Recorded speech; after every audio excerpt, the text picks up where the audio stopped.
Some Ubisoft news. Ubisoft is back in the Ubisoft is back in the headlines. I know this company hates me. I'm always talking about them. Ubisoft reportedly has an anti-harassment plan in place for Assassin's Creed Shadows developers. That's right, ladies and gentlemen. For those of you who've been living under a rock since the announcement of this game, there's a portion of the internet that's been screaming DEI samurai. Historical accuracy matters to them. But although historical accuracy only matters when it's a black protagonist, because Assassin's Creed has never been historically accurate. And you know, Ubisoft has been getting a lot of hate because of the approach they've taken to this game. And they are very aware of it. And they are now taking precautions because we are now in the launch week. The game drops on the 20th. It drops this week in a few days. And they are preparing for the tomfoolery. With Assassin's Creed Shadows just a few days from release, Ubisoft has reportedly implemented an anti-harassment plan for developers to protect them from potential backlash on social media. Assassin's Creed Shadows has been the target of persistent outrage from some corners of gaming fandom, primarily due to the presence of Yasuke, a black samurai, which has amplified unhappiness with the pre-release missteps and mixed messaging from the company. The game itself looks promising. I agree. And Ubisoft says pre-orders are tracking solidly. Not surprising. The internet's not a real place. But it's still an ugly environment in which to launch the game. We're advised not to post on social media that we work at Ubisoft to avoid harassment, one employee told a French website. Beyond that, the company has apparently also worked with Canada's communications security establishment, the country's national cryptology agency, and presumably because Assassin's Creed Shadows is being developed by Ubisoft Quebec.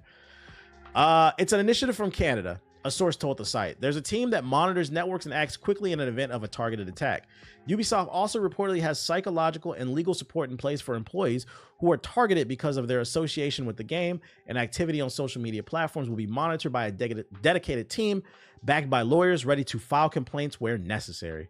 Unlike we've had before, this is serious, the source said. It's extremely unfortunate, to put it in the best terms possible. This is the sort of thing that's necessary, but increasingly it is. This sort of thing is necessary, but increasingly it is necessary. That's a weird way to word it. Targeted harassment campaigns and torrents of random abuse continue to grow in 2023. For instance, Bungie said Destiny 2 developers were being subjected to ongoing harassment despite a $500 win against an abusive fan. Anyways, Assassin's Creed tariffs. Hey, speaking of tariffs here, Siggy, before we get into this Assassin's Creed, you know what? I had a thought today. You know, I can't stand this nigga Trump. But since he wants to tariff everything, since we're doing a trade war, can we put a tariff on podcast equipment? We need a 5,000, 10,000% tariff on microphones. Hello, buddy. Hopefully you're not as annoying as me. Any type of mixer, cameras. Like, because, you know, if you go to Best Buy, they actually sell bundles, like podcast equipment bundles and shit. Any type of podcast equipment bundle needs a tariff on it. Can we get tariff on those?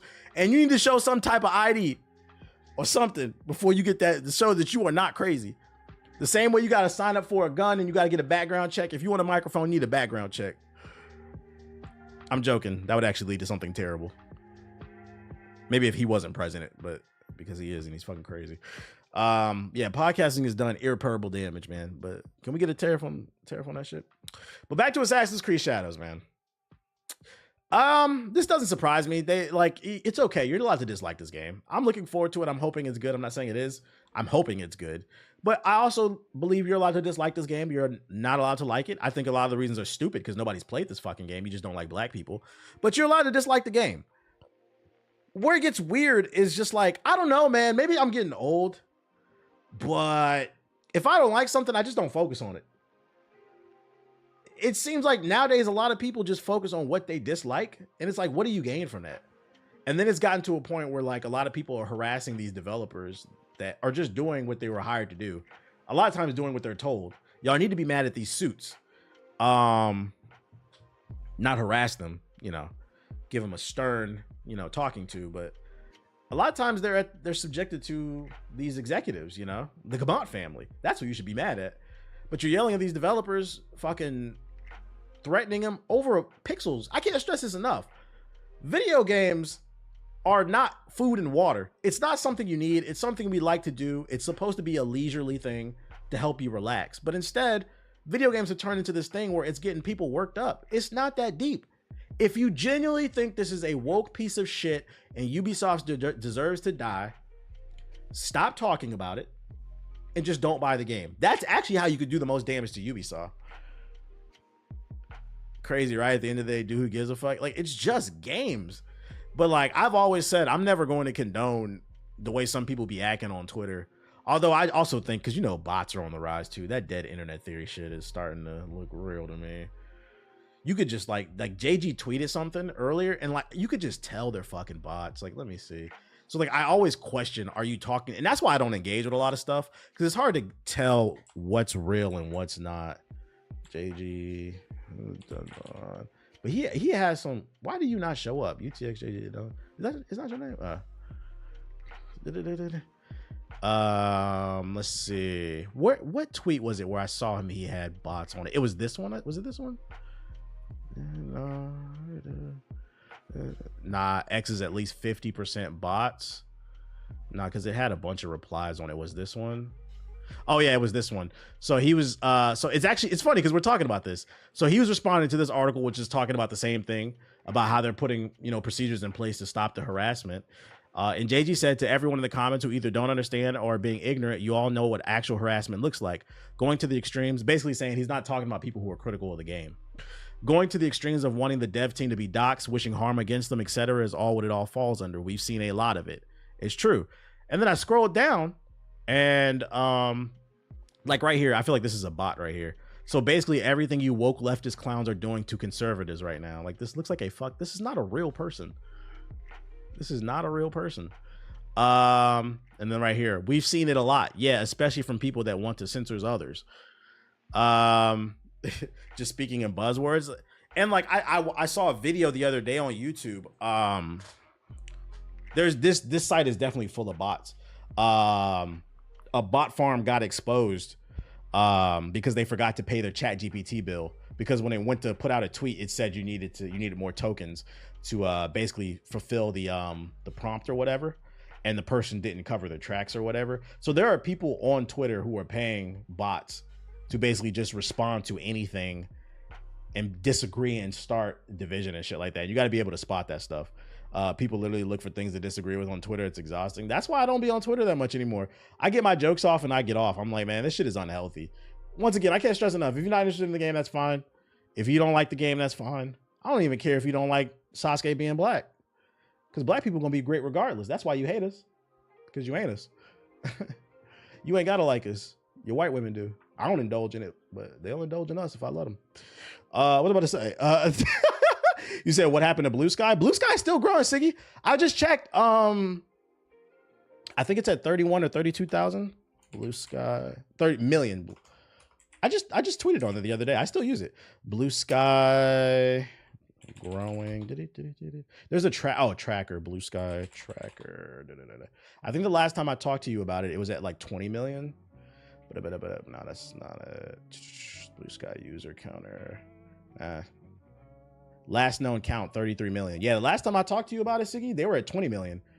Like a month ago, they're at 33 million. This site is still growing. People do not fuck with Twitter as much as you think. So it's still a growing platform. I think at bare minimum, you should claim your name on there just to be safe. The CEO of Blue Sky was speaking at South by Southwest this year. I seen. Did they talk about any new features? Do I need to look that up? No sex before marriage. No sex before marriage. I get multiple spam DMs every single day now. Well, you need to turn off open DMs. I don't get no DMs from no random people. So this one comes from the hidden one, who is, shout out to him. I always see him in the comment section. He is a content creator on YouTube who produces content around Assassin's Creed. His videos are actually really good. He makes very thoughtful Assassin's Creed videos. So I saw a tweet from him on my For You page where he said, someone close to the dev team told me a month ago that the discourse has mentally affected them to the point where some are struggling with depression and relying on psychologists.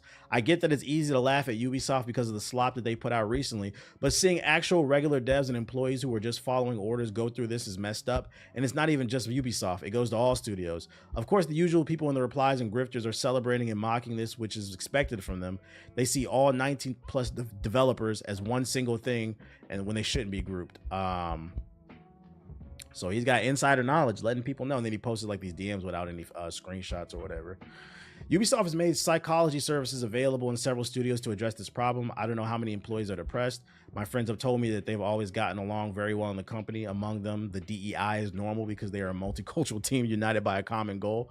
There's no such thing as political agendas or conspiracies, and it's true that Ubisoft has so many studios, but all the hate they've heard in the videos is absolutely bullshit for what they've experienced after years in the company. From my point of view, though, I've really seen their outlook change in recent years, and it's the misinformation that's changing shit. Yeah, they take their energy that they have for the IP and company out of the people actually making stuff. Yeah, get mad at the executives. I can't stress enough, these are people making games. It's not that deep. Video games are not food and water. Before you type that tweet threatening to kill a developer, I need you to take a step back from your keyboard and ask yourself, is Assassin's Creed that important? Is it that important? The answer is no, dumbass. So wait, you mean everybody isn't twerking in a handstand on a desk and screaming, we got jobs because we black? Nah. What else I got for y'all? Resident Evil rumors. Never heard of this website, so take it with a grain of salt. Resident Evil 9 rumors, franchise reinvention, and Leon Focus hype builds. The Resident Evil rumor mill is churning once more. This time, the hype is building up on the much-awaited Resident Evil 9. Rumor has it that it's based on insider Dust Golem, and we could be seeing something special, a game that would redefine the franchise to what it could be. Remember when Resident Evil 6 redefined the franchise? Let me chill. A reinvention in sight. Dust Golem, a reliable Capcom leaker, recently theorized that the lengthy silence regarding Resident Evil 9 updates is due to the fact that the game is a significant reinvention of the franchise. Recall Resident Evil 4, which ushered third-person action onto a new level, or Resident Evil 7, which plunged us into creepy first-person horror. Rumor has it that Resident Evil 9 is aiming for that same level of shock. What could they do, though? Hear me out, Resident Evil 6 is not that bad. Yes, it was. I'm not even a Resident Evil fan, and I knew that shit was ass. It was just a bad action game. Because sometimes what happens is a game will change the formula, and people will hate it because it wasn't what they wanted. An example being, I stand on this. Here, I stand on DMC. You remember when they changed Devil May Cry, Dante to the black hair instead of the white hair one? That game was not that bad. That game was like an 8 to me. Motherfuckers just hated it because they didn't like the new Dante character design. That's what I mean when people hate something. But Resident Evil 6 was just a bad action game. Like, I understand why people don't like Assassin's Creed Odyssey. I understand it's not a Assassin's Creed game, but I still thought it was fun. But I like that game a lot. Yeah, people was just mad because they turned his hair black. Whatever, dude. If gossip is to be believed, we would not be expecting Resident Evil 9 to just follow the footsteps of earlier games like Resident Evil Village or the remakes. Golem points that Capcom could attempt to do something new things in an incredible and ambitious design. It could go from gameplay mechanics to point of view changes to revamping the established series tropes entirely. Imagine a Resident Evil that would be surprising to both the old school fans and the new ones. This kind of got me interested to see what they do different. Why the long wait? The lack of official update for almost a year and a half has kept fans hungry for a piece of information. Golem's words show the silence isn't due to the development issues, but the ambitious scale of Resident Evil 9. The overhauls take time, and it looks like Capcom is investing the resources required to make the iteration really revolutionary. DMC was cringe, but the combat and the level art design was top notch. Yeah. Like, even if you thought like the character and the story was cringe, like, I'm just talking about the game was fun. To me, the most important thing about a game is whether or not the game is fun. Like, I think a lot of people will look past, what was the game with the black girl last year? It had a really good movement, but everything else was kind of Forsaken. A lot of people would have forgiven the cringy dialogue if the gameplay had a better gameplay loop. The most important thing in a game is the game. Reveal expected this year. The not so good news for anxious fans, Dust Golem confidently predicts that Resident Evil 9 will be officially announced at some point this year in 2025. This is within the typical game, yeah, whatever. Leon, Jill, who? Firing up the rumors, Golem also had words on some previous rumors that have been out about Jill Valentine participating in Resident Evil 9. It seems like those who have been expecting an extensive Jill story might be left disappointed. Instead, the insider suggests that Leon Kennedy might be getting top billing. While Jill might be able to get a mention or a nod, it seems like Leon is the one in the new game they're focusing on, because the streets love Leon, bro. And don't forget the remake train. It's also worth remembering that alongside Resident Evil 9, a remake of Resident Evil 0 is also in development. Capcom clearly intends to both revolutionize the series with innovation ideas and yada, yada, yada, yada, yada. Take it all with a grain of salt. It's just hearsay. Some guy tweeting, this is what I think is going to happen. Just yapping. 2025 for some reason. I doubt that. I don't think it would come out this year. They would have announced it by now, especially because Capcom doesn't have anything coming out this year besides Monster Hunter, right? Do they have another release besides Monster Hunter? I feel like they would have announced it by now. Monster Hunter at the top of the year, and then Resident Evil 9 at the end of the year. That's about it. But yeah, take this with a grain of salt. Other news, PlayStation has formed a new studio, Dark Outlaw Games, with Call of Duty Zombies lead Jason Blundell. Sony ponies, where y'all at? Former Treyarch co-studio head Blundell was one of the lead creators of Call of Duty Zombies mode before leaving Activision in 2020 after 13 years. He would then serve as one of the co-founders of Deviation Games. Deviation Games didn't get a chance to release his debut project, an original IP that was said to be exclusive to PlayStation. In an interview with Jeff Gertzman, Blundell confirmed that the new studio is staffing up and that he would have more to share on the studio's first project in the future. I've had an amazing opportunity to create a new studio within PlayStation Studios for Sony. The studio is called Dark Outlaw, and we've been working away in the shadows for a while. We've got something to talk about, and we'll step out into the light. It's a privilege to be able to do it with Sony as a new first-party studio. Sony doesn't start up first-party studios all the time, so to have that privilege is humbling. Blundell wouldn't confirm whether the studio is in terms of production schedule, other than the studio has been going for a little bit of time. It's about getting the team to gel, he continued. I'm a programmer at heart, so let's test those assumptions. Is it working? You're trying to hit that escape velocity. He also confirmed he will serve as studio head and director of Dark Outlaw Games. So Sony's got a new studio under their belt. Maybe in the next year or two, we'll get an announcement on what that game is. Since he has a background in zombies, I would predict it's probably going to be some type of multiplayer co-op game. But I could be totally wrong, because I mean, I don't think any of us ever expected Respawn to do a Star Wars game and it actually be fire, because they were known for shooters. So I mean, just based off the data, that's what I would predict. But we don't know because it's a new studio. This man has gone dark for 5 or 6 years. He needs to save zombies. Nah, he got a new studio. Hey, at least Sony got another one. At least Sony got another one. They ramping up for the PS6. Especially published by EA. Rumor is Metroid Prime 4 will apparently make quite the splash at the Switch 2 Direct. In less than a month in the Switch 2 Direct, you'll see that Nintendo and Retro were keeping their cards close to their chest with Metroid Prime 4 for this exact moment. The true unveiling will blow everything else in the Direct out of the water. If you believe it, we are a little over 2 weeks from... Oh, I didn't even know. So there's the Direct in 2 weeks. Huh. Well, we're all ready and waiting for more news from Nintendo's next console. Some folks believe they already have an inkling of one of the showcase's key players. Reese Riley, the host of the Kiwi Talks podcast, recently took... Hey, Siggy, you still in the chat? You said, does anybody use Blue Sky? Look at this right here. Reese Riley, the host of Kiwi Talks podcast, recently took to Blue Sky. And by the way, I've been seeing this more in articles, with the heavy hint that Metroid Prime 4 Beyond will be quite the splash at the Switch 2 Direct. Nintendo and Retro were keeping their cards close to their chest when Metroid Prime for the... Yeah, we already read that. Oh, I got to mark my calendar for that. I didn't even know. Yeah, I see Blue Skies too. Yeah, I see. I wouldn't say that it's common, but I would say it's not rare anymore to see a Blue Sky reference. I would say it's uncommon, if that makes sense. Like, I see it enough to where you can tell Blue Sky is growing. People are getting tired of them bots on Twitter. Take it with a grain of salt. This is not confirmed, but I mean, there's a Nintendo Direct in 2 weeks for the Switch 2. So I mean, what else the fuck they gonna show? Is Nintendo trying to compete with GTA? Nah, it's a different audience. Niggas who wear Luigi hats are not worried about Grand Theft Auto. I mean, yeah, sometimes there's an overlap. Like, I play Grand Theft Auto and I also play Mario, but I'm not gonna lie, most people who play Mario are not playing Grand Theft Auto. I don't think they are. But so I don't think people who are looking forward to the next Zelda entry care about Grand Theft Auto 6 like that. What else we got? AI upscaling on the Switch 2 is basically real thanks to an updated patent. A newly updated patent published on the 13th of March provides further details to Nintendo's proposed AI resolution upscaling solution for the upcoming Switch 2. Though the idea of upscaling for a new console is not a new one, with a previous patent explicitly mentioning NVIDIA's DLSS technology, this latest filing lends even further support to the notion. The patent goes into detail regarding how AI upscaling can be implemented and even includes some tasty diagrams to explain how it all works. It essentially states that a native image of oh my god, bro. PS4 resolution.